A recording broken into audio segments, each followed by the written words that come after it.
দেখেন বন্ধুরা, আমরা এই কলবা বিচের দিকে হাইটে হাইটে একদম মার্কা বাস স্ট্যান্ড দিকে আছি।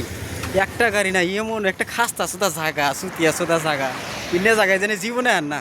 কোনো একটা বাইক নাই, অটো নাই, কোনো বাস নাই, কোনো কিচ্ছু নাই, একদম ফালতু জায়গা একবারে। দেখেন এই জায়গাটা হইতেছে, আসতেই আছে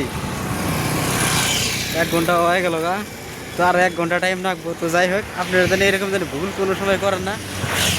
এইভাবে আইডা গেছি কোন বলে একটা ফালতু চোদা জায়গা যায় এমন। এখনকার যুগেও গাড়ি নাই, অটো নাই, বাইক নাই, ট্যাক্সি নাই, কোনো কিছু নাই, কোনো কিছুই নাই।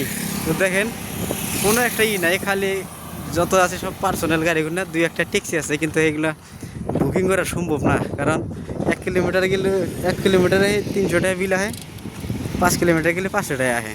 তো ওটা তো সম্ভব না। তো যাই হোক, এর থেকে আসামে অনেক গুণে ভালো আছে, অনেক।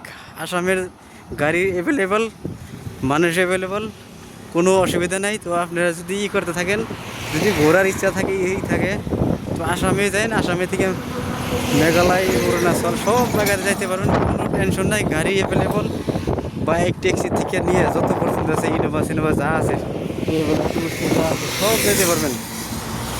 তো যাই হোক বন্ধুরা, এইরকম জায়গা, এই জায়গাটার নাম আসলে গোয়া।